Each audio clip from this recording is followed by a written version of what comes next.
This, I know, will be controversial for some people. I have already encountered so many straight people who use the fact Supergirl has all the GLAAD awards, has evidence that the show is doing its utmost best to display and support their LGBTQ characters. Okay, it's an opinion, and, if I may say, it's the wrong one. It's easy to support the show having these nominations and awards for their LGBTQ representation, but I also noticed that the majority of the time this support is coming from straight fans seeking to silence the valid criticisms of LGBTQ fans. A show cannot bask in the faux praise and adulation of a GLAAD award when they are failing the LGBTQ viewers who actually take the time to watch their shows, and discount their criticisms, because in the case of this, I have to tell you the opinion of straight viewers, or even straight producers, actors, etc. on the show itself, they all mean nothing. And in ignoring the criticisms, then I have to assume that having LGBTQ rep on the show is all simply for lip service. It means nothing in the end, just to have the awards for a job they are not accomplishing at all, which makes me wonder about the standard of the GLAAD awards as a whole. How easy is it to win one when Supergirl neglect all their LGBTQ characters, often not even having them in the background nod in? I watched the Valentine's episode originally promoted as a date between William and Kara that literally no one asked for, but what we saw was William ask Kara out, Kara be all, Kara about it. Why can't she ever say no? When convinced Kara that the guy she has known for 5 seconds she has tons of chemistry with, and William is a good guy, but let's remember that Wynn knows William less than Kara does, and Kara say, maybe I want to. I'm never going to pretend to be an expert in this whole love and dating stuff, but I'm pretty sure if you have to deliberate and maybe about it, then you're not so into the idea of a date with that person. Anyway, she tells us she's on the fence because she doesn't want to start things out with a lie, and after what happened with Lena, she's concerned this will be an issue, so Kara turns William down. In a Valentine's episode, we were oddly missing a scene with the show's only relationship, Alex and Kelly. In fact, Kelly again showed up for a few moments and promptly said her few words, and she was gone again. Do the show have to pay her by each word she says, and that is why they keep her lines short and deeply unsatisfying? We were also bereft of the show's transgender superhero, Nia Nal. She's been missing forever, it seems. If anyone knows where she is, please inform the police. I think she has been officially reported missing by viewers at this point. Let's not sugarcoat it, but Nia Nal is pretty much a big deal, the first transgender superhero any show or movie. Yet this season she seems to have become surplus to requirements, her job taken by William, whose presence is utterly pointless. His only reason for existing and sucking all Nia's screen time is to be a love interest for Kara. This ultimately is why we see so little of Nia. She is unable to fulfill her job as a journalist because if she does, we would see blindingly clearly that William as a character is completely redundant. We know we have Lena as a connection to Andrea and Lex. Andrea and Eve are our connection to Leviathan. Andrea is our connection to Russell, and Kara and Nia are both already accomplished journalists. Back in her 38, Kara even was awarded a Pulitzer for her work. Lex has already been defeated before by Kara and Lena and the rest of the Super Friends, so why do they need help now? William's alleged quest to bring Lex down as a journalist is redundant on so many levels. This is even without ignoring all the plot holes like, why did he lie about being married? What did that bring to his cover story? And if he was Russell's best friend, how come Andrea was clueless to the best friend of her boyfriend? Were there never any pictures, no random conversations like, I was talking to William on the phone today, blah blah, the stuff that is normal to share between a couple and their friends? It's just a whole mess that makes no sense, but happens to exclude Nia because William is being slotted into her place. Kelly is also vastly neglected. Any scene between Alex and Kelly are so rare, and when they happen, they are blink and you miss their moments. Danson gets significantly less screen time than Sanvers did, and we know from what Kyla said publicly that 90% of their scenes were cut. We can be assured that this is the same, if not much worse, with Danson. And I feel that the character of Kelly Olsen is equally as important as Anissa Pierce in terms of representation for black gay women. Yet she is ignored and they feel a few words put into her mouth and then she's pushed aside for the rest of the episode, and that's okay. I see a lot that she is a character that is flat and lifeless. That indeed, her only role is to be Alex's love interest, and that is it. But I cannot agree with this. I blame this solely on the writers. I look at Ava Sharp in Legends of Tomorrow as an example for this. We were told that Sarah was going to be getting a new love interest, and she did. But Ava has a separate storyline away from Sarah. She has a purpose that doesn't involve being Sarah's girlfriend. But Supergirl lacks the desire and the skill to write more for Kelly. While I am not opposed to her as Guardian, I cannot help but feel that they simply are recycling their storyline of James, again copying bits they have already done instead of creating something different and new for her character. I want something new. Tell me something new and make Kelly unique away from James. Tell me about her. Tell me how she felt when her father died and how she felt that James so clearly spent years not in her life. We know from the show he spent Christmases and Thanksgivings in National City, and when her fiancé died, she was alone. He didn't go and be with his sister. Or did I miss that? We were never even told that James had a sister until she popped up, and he had talked about his family.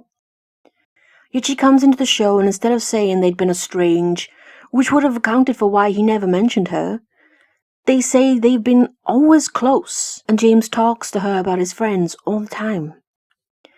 It's just one of the very many plot holes that make no sense but is never addressed. Kelly has so much potential aside from being Alex's love interest, if the show only allowed it to happen. Then we come to Alex. Her screen time is significantly reduced. She should be the second lead character, and yet she has less time than an extra, it seems. This saddens me because she is such a wonderful character, my favorite by far, and yet the show does not see the same thing. When she gets screen time, it's to say nothing. What is her storyline this season? Do you remember when Alex wanted to adopt? Yeah, nor does she apparently. Why can't the show explain this? Alex has changed her mind. She saw adoption at the time as the only way she would achieve her dream of a family that she wanted, and now that she's with Kelly, she sees things differently. Maybe, to be frank, who the heck knows? With Supergirl, anything can happen at any given moment. They like to give out their unwanted surprises, and then wonder why everybody kicks up a stink and go on the defensive. My point so far is, please don't pat yourself on the back and rave about how diverse you are when you neglect your characters who are anything but cis straight men.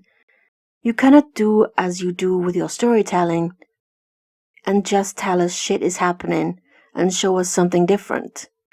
I'm not even dragging shows who have no LGBTQ representation. I watch so many that have absolutely none, and it makes no difference for me if the shows are well written and well acted. But when you shout from the rooftops how diverse you are, then you better bring your A game, because those people you claim to be representing will be watching, and they will be judging you. So when those people who are being failed by shows like Supergirl take to speak out about this, they get straight viewers shouting them down with talk of GLAAD awards, and we should be grateful for what we are given because it's far more than we deserve.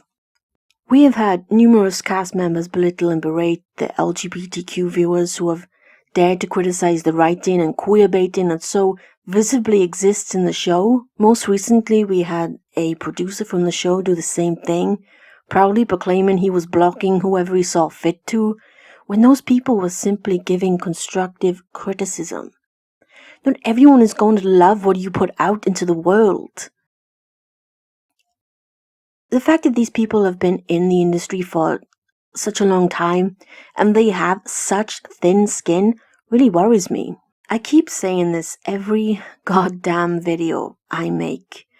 Criticism is not hate. Let me say it again. Criticism is not hate. Criticism is constructive and helps you grow as a creator. If you decide to actually listen and take the points given, people will respect you and people will engage with you. If you block and call them irrational haters, you lose any credibility you ever had. It is that simple. What is troubling is recent release shots of a Supergirl scenes, and the episode is directed by none other than Mr. I endorse homophobes to build myself up Harewood. You really couldn't make this shit up. I mean, I just can't. I see Supergirl and then look to shows like Legends of Tomorrow and Wynonna Earp, and it's such a vast difference.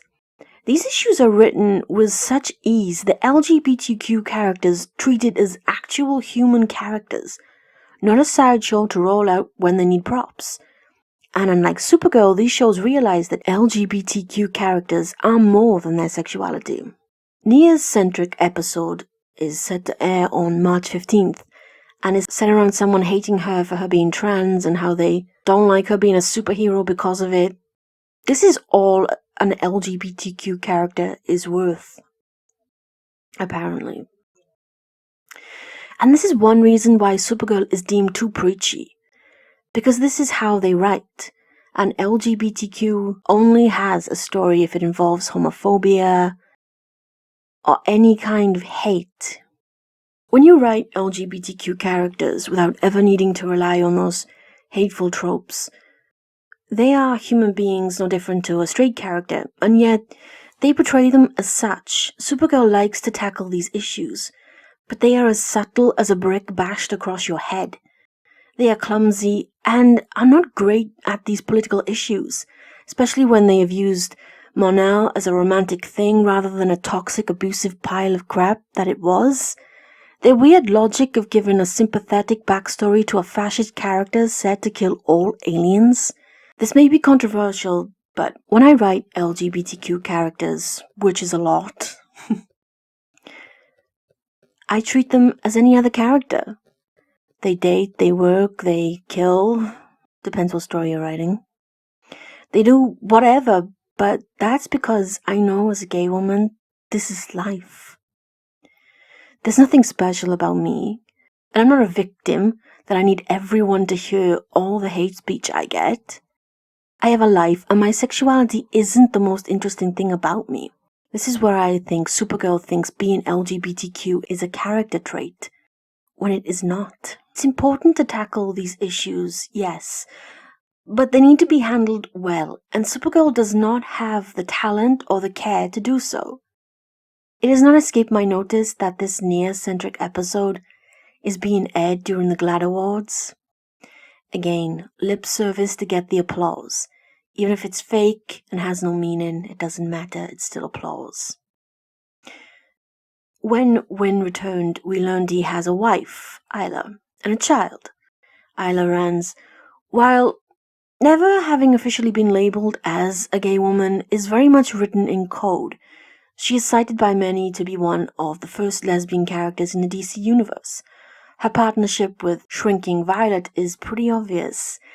It's not even that well hidden. So, what did Supergirl do? Oh yeah. They take that well-known coded character and make her straight and married to Wynn with a kid. Well done for erasing her sexuality. You see, there is no amount of claiming ignorance when this is pretty well known. Then again, my mind just flew to how they took Mon-El from the comics and created the pile of trash they gave us on the show. Maybe they really are that ignorant. It always puzzled me that in the comics Mon-El has a wife in the form of Shadowlass. So why did they have Mon-El married to Satin Girl, who in the comics is married to Lightning Lad? I never understood the logic. It seemed pretty damn weird. I mean, of course we know that Imra came back and busted Sai out of jail and eloped somewhere back in the future. I mean, I'm allowed to have that fantasy. It seems more logical than anything Supergirl can give us. I mean, it's true that they well and truly screwed up the Legion of Superheroes beyond repair. And now with the news coming that the same team will be working on the Superman show, it's really hard to imagine that Supergirl won't be far worse than it has been. We already know they are lazy and won't do the work, and now they have another show to work on. Odd since they already told all Superman stories on Supergirl. What will they do? To finish, Supergirl, for me at least, isn't the human rights fighting show it says it is. In fact, if you must tell people you are something, the odds are you are nothing near being that in the first place. GLAAD awards mean nothing, especially when they get awarded to the kind of plastic activism that Supergirl as a show portrays. And I know many will disagree, mainly the straight people who like to laugh on Twitter about GLAAD awards. But remember, those GLAAD awards aren't for you. They don't represent you in any way. And when LGBTQ people tell you that someone needs to do better, you need to listen and not silence them with smug condescension. You need to do this when any minority speaks and tells you their truth. Otherwise you are no ally. And you too only enjoy saying you are an ally to pay lip service and getting pats on the back without doing anything to earn it. Please don't be surprised when those minorities really don't value your allyship and drag you verbally for it.